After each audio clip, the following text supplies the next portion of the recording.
Welcome to Voodoo Whiskey Gaming, and this is my review of Life is Strange Reunion. I play on the Xbox Series X. It's also available on the Series S, PS5, and PC. So let's get into the story. You actually play as Max and Chloe in this game, and the game kicks off with Chloe being transported to this weird hallucinatory world that's a mix of the Overlook from Double Exposure and the Lighthouse from the OG game. And Max, well, she's on her way back to Caledon, and she gets some disturbing messages, and when she gets there, well, the campus is on fire. Chloe, from her weird trip, decides she needs to go to wherever the hell Max is to try and figure it out, because she assumes it has something to do with Max and Max's powers. Which, let's be real, that's a fair assumption. And, well, Max decides to rewind time because she's Max to try and prevent the fire. Now, all of that being said, I think they weaved the story together very well. And if you've seen my review of the previous game, I wasn't entirely in love with some of the things and how that game ended. And I've got to say, they brought it together in a way that I actually really appreciated here. Not to make a stupid pun, but they rewound some of the ideas that they were starting in that game that just took it way too far away from the franchise. And they sorted it out here.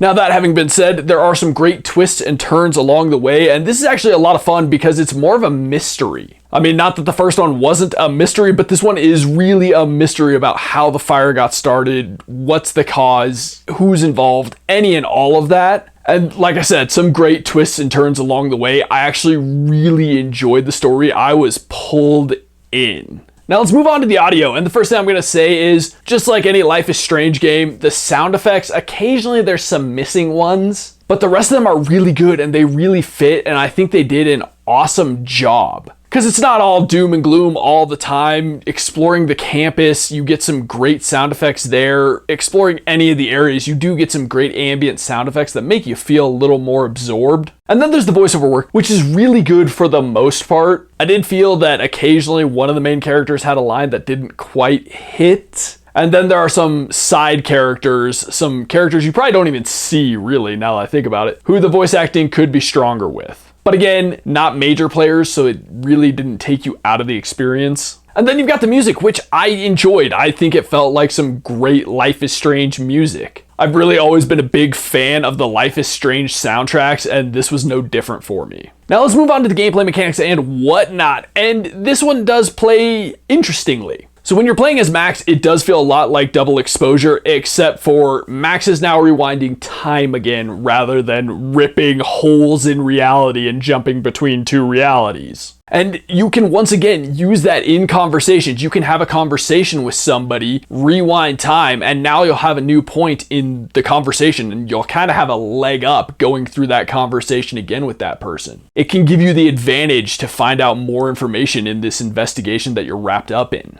And then when you're playing as Chloe, they bring back the mechanic from Before the Storm where she'll have her sass back kind of thing with people, and you're trying to essentially win the conversation, which I think is also a really good idea. It fits. She doesn't have any powers. She just has the power of Chloe, essentially. The rest of the game is exactly what you would think. It's a lot of walking around, exploring, finding things in the world. And the thing is, you can miss something very important if you're not being thorough. And you should be thorough since it's an investigation. But at the same time, it has the conversation mechanics that you are expecting from a Life is Strange game. You go into a conversation, you can choose how it goes. Not all choices matter equally. There are some choices that have much larger consequences. And there are also just some great moments that you can experience through the conversations, through exploring, and really just making sure you look at everything. And then you've got the controls, which, I mean, the controls are fairly simple, as they really should be for a game like this, and I don't have any problems with them. I think they worked incredibly well. And now we're on to the graphics and visuals,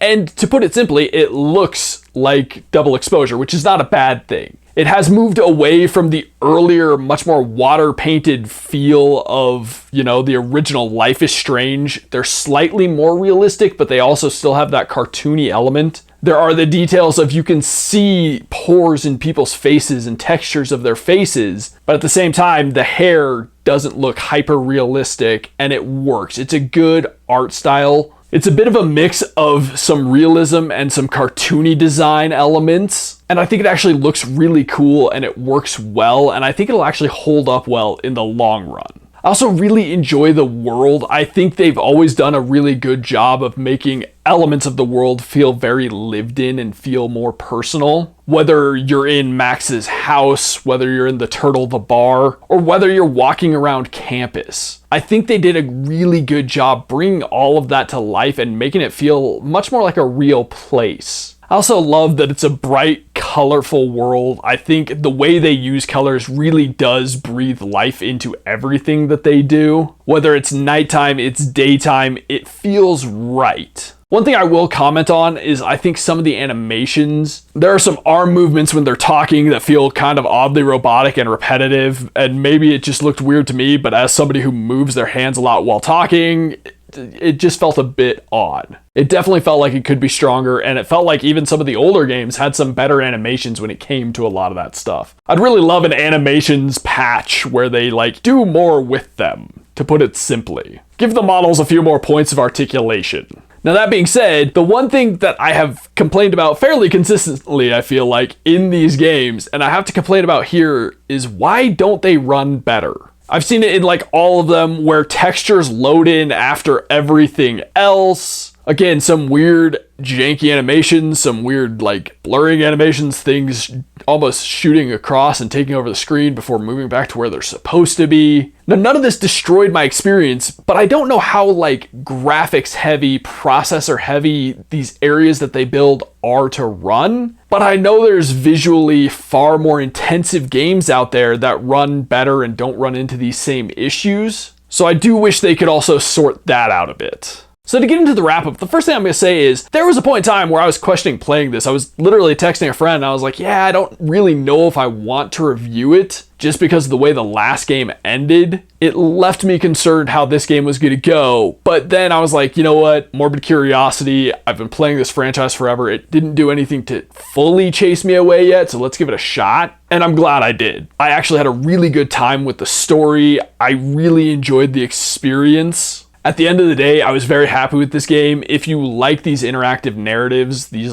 truly story-driven games, if you've been playing the Life is Strange franchise for a while, I think this is a good addition, and it really kind of helped me get over the last one. So yeah, I can comfortably recommend this. Okay, so in the comments down below, why don't you tell me, has there ever been a franchise where something felt like they were starting to tip the ship over, but then another game came in and really righted the whole franchise for you? As always, thanks for watching. If you enjoyed the video, please hit that like button. And if you like what I'm doing in general, share and subscribe. Have a good one.